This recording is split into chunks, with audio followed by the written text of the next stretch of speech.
Um assunto que foi motivo de... Não briga, não foi briga, mas discussão sobre opinião, uma discussão acalorada sobre opinião no almoço de domingo. Agora foi a prisão do Léo Lins, em que estavam os adultos, meu pai, meu irmão, eu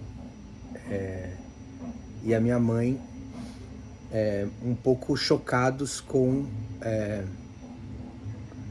a dureza dessa censura. Porque é um cara que foi preso por uma coisa que ele falou. E nem falou contra alguém. Uma piada que ele fez, né? Que por pior que seja, foi uma piada. E aí, na verdade, a gente começou a falar, não, mas é uma... o primeiro ponto é, não, mas é uma persona humorística e ela não reflete a realidade, não sei o que lá, não sei o que lá. Tá bom. Mas a minha pergunta é, qual é o perigo daquela fala? Qual é a consequência? Independente de juízo de valor, se estuprar um embrião é uma piada hedionda ou não, independente de valores culturais que vão mudar de uma cultura para outra. Qual é o perigo? O perigo daquela fala. Porque ele falou num clube de comédia e isso foi pra internet. Na real, assim, a piada é ruim. Eu acho que ela seria uma piada perigosa se ela fosse engraçadíssima. Esse é o principal perigo. Se a piada ela revela algo de muito sinistro sobre quem ri dela, como se revelasse algo secreto das pessoas. Mas na verdade, aquela piada ela não tem esse, não é essa graça daquela piada. Ele só falou para falar a pior coisa possível. E eles faziam, inclusive, tinha esse fetiche, eu não gosto, né, desse estilo de comédia, mas tem comediante que vive com tem esse formato. O Anthony Jeselnik, por exemplo, é um cara que ele sempre fala a pior coisa possível. Sempre. Ele faz um setup e fala a pior coisa possível. Faz outro setup e fala a pior coisa possível. Tipo... minha mãe faleceu ano passado. Provavelmente nem faleceu, mas ele fala, minha mãe faleceu ano passado. Foi horrível que no velório, sei lá, que ele não pôde, que ele queria assistir o corpo dela queimando. Sabe, assim, ele fala a coisa mais horrível possível. E as pessoas estão lá, é quase uma montanha russa de você, meu Deus, que horrível isso, né? Eu não gosto, eu acho inclusive que ele era muito cuzão com o Norm Macdonald num programa que eles eram comentaristas juntos lá, uma espécie de reality de comédia, e o Norm tava meio que levando a sério, falando de arquitetura da comédia, e ele só tirando umas com o Norm, achei muito cuzão e tal, enfim, não gosto do cara. Mas... tipo, ele tá lá fazendo o humor dele, é isso. Agora, vamos comparar com um humor realmente perigoso para a sociedade, que pode ser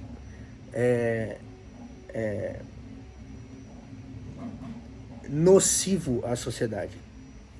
É um cara que faz comédia falando que tem que decapitar o não sei o que tem que invadir o Senado, que é isso mesmo, papapá, e se posicionando de uma maneira muito clara contra um determinado grupo, ou contra quem está no poder, ou contra alguém, e incitando as pessoas a fazer algo aquele respeito, ou normalizando um pensamento que de repente tá calado porque é muito tabu e ele quer flexibilizar esse tabu. Existe esse perigo?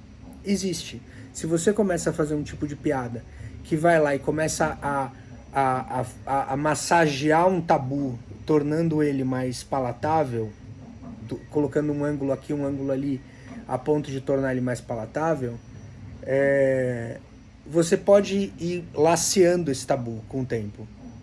E acho que a comédia, ela tem esse papel às vezes. Só que assim,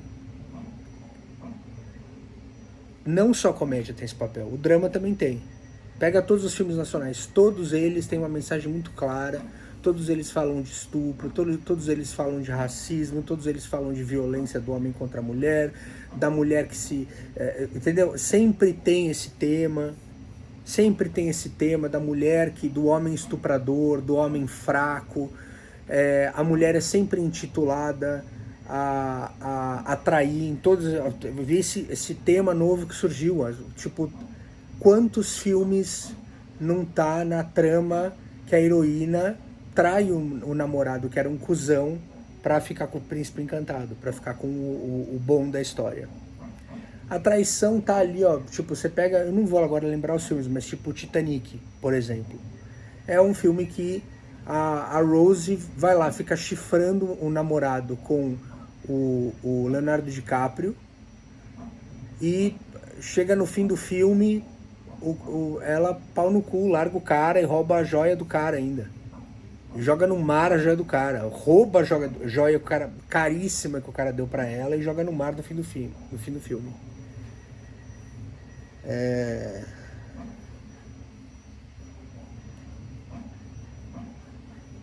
Enfim, eu peguei uma tangente, mas o fato é o seguinte, tipo... Vamos falar sobre isso. Vamos falar sobre qual o real poder... da piada, de qualquer conteúdo, não só da piada, qualquer conteúdo, de deformar a percepção da realidade da pessoa, ou conduzir a percepção da realidade do espectador para um lado ou para o outro. Vamos falar sobre isso? Porque, tipo, na hora que você coloca essa lente em cima de qualquer conteúdo, você vê, por exemplo... que essa piada do Léo Lins é inócua. Se ele fala, por exemplo, de estuprar eu não lembro se é essa a piada, mas ele falava que estuprar uma grávida e já comeu o cu do bebê, porque eu acho que era essa a piada que ele fez. Mas é uma piada quase cartunesca. É quase cartunesca, assim, um pinto entrando numa pessoa e acertando dois buracos, um dentro do outro, como se fosse uma matriosca. Tão... O que eu lembrava era essa piada que ele tinha contado. É tão absurda a piada que não tem como assim, ai meu Deus, as pessoas vão agora começar a querer sexualizar o zigoto, entendeu? Compartilhar foto de zigoto pelado na internet. Mano, é tão absurdo, né? Que na hora que você entende esse ângulo da coisa, fala, cara, essa piada foi... Assim, ela miou por outros motivos. Ela miou porque ela é ruim. Porque é uma piada ruim. E tipo, essa é a censura real.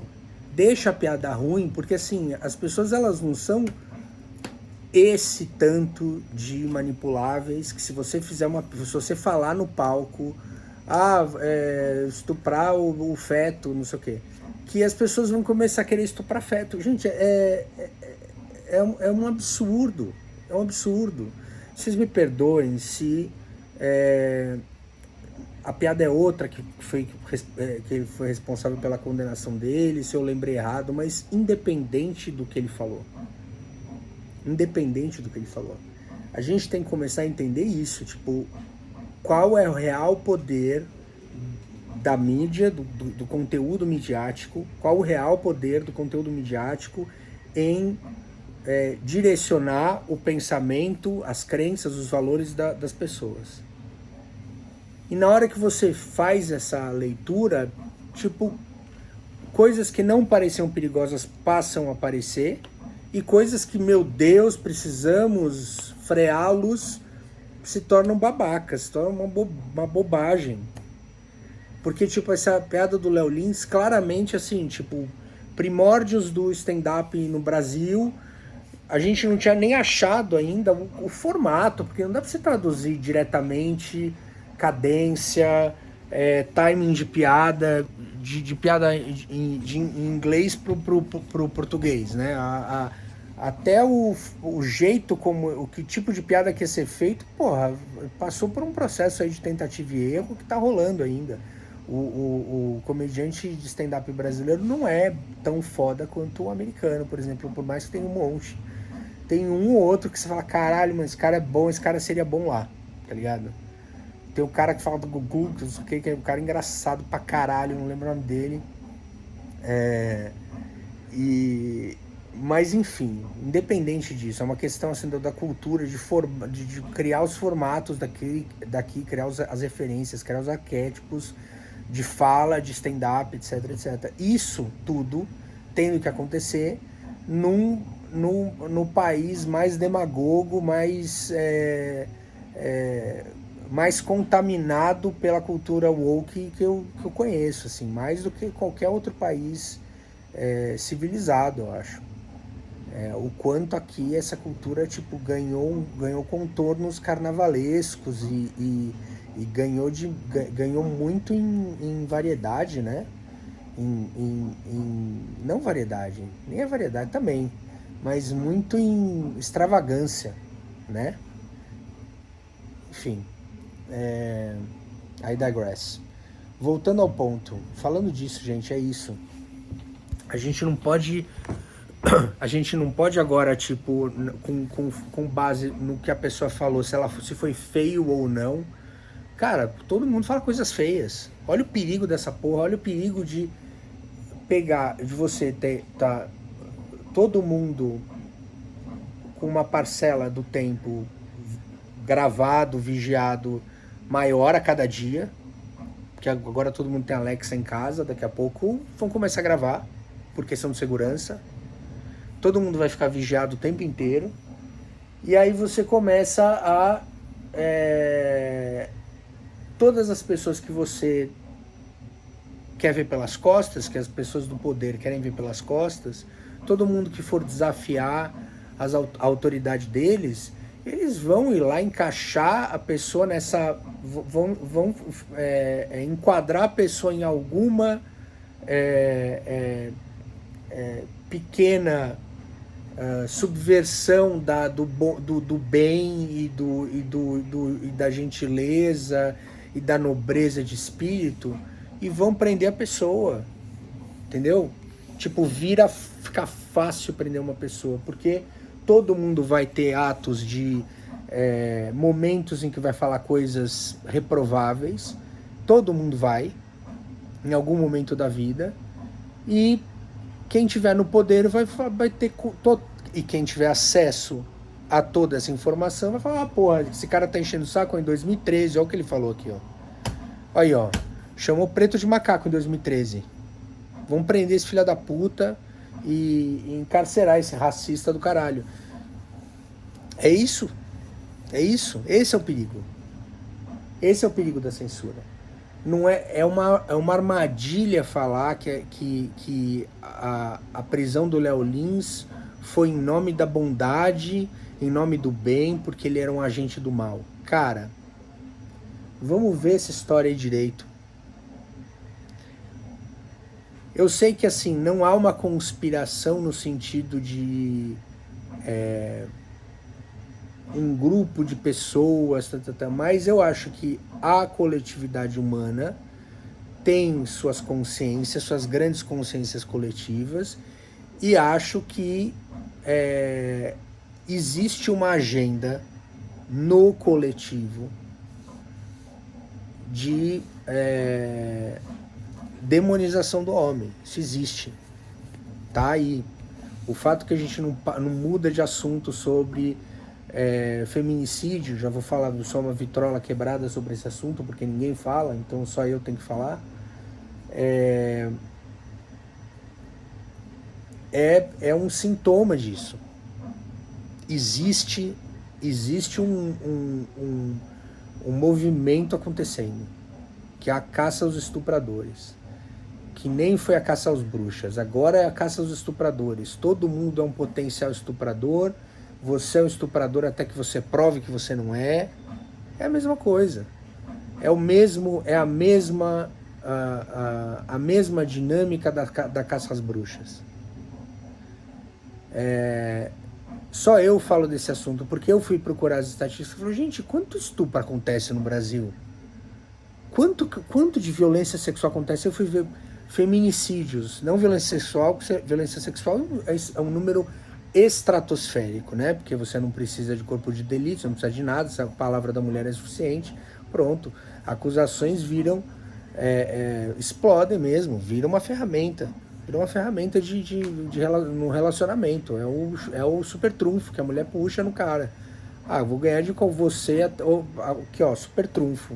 Violência doméstica. Você faz terror psicológico comigo. Como é que vai provar que não faz? Né? Então a gente está vivendo um período em que, assim, de fato estão acontecendo essas duas coisas, junto com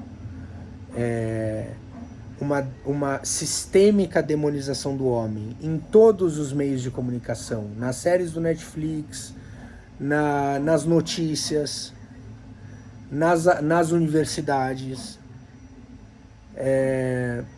Ao mesmo tempo que está acontecendo isso, uma marginalização forçada do gênero masculino, ao mesmo tempo está subindo uma opressão em nome da moral dos bons costumes e censura. Só que o curioso é que essa censura ela sempre vai mais pro lado do homem do que pro lado da mulher. Sempre. Se o homem é acusado de estupro, a carreira dele acaba. Só que se ele prova que ele é inocente, não acontece nada com a acusadora. E a carreira dele já acabou. Como é o caso do Marcus Mellen, né? Como é o caso do Kevin Spacey. E do próprio Harvey Weinstein.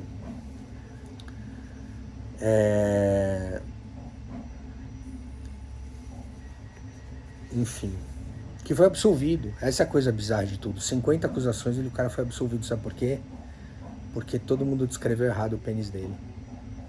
Ah, como que é o pênis dele? Ah, é assim assado. Foi ver, não é. Desculpa, ele não tem os 2 testículos. O pênis dele é muito estranho. E eram pessoas que, tipo, alegavam que transaram várias vezes com ele. Foram estupradas várias vezes por ele. Né? Enfim. É isso. Eu acho que a prisão do Léo Lins, ele fala desses 2 assuntos. Ele fala desse aumento da censura e ele fala dessa conspiração do inconsciente coletivo feminino, dessa caça às bruxas cultural, dessa histeria coletiva que tá rolando, que a gente tá vivendo. É isso. Falou.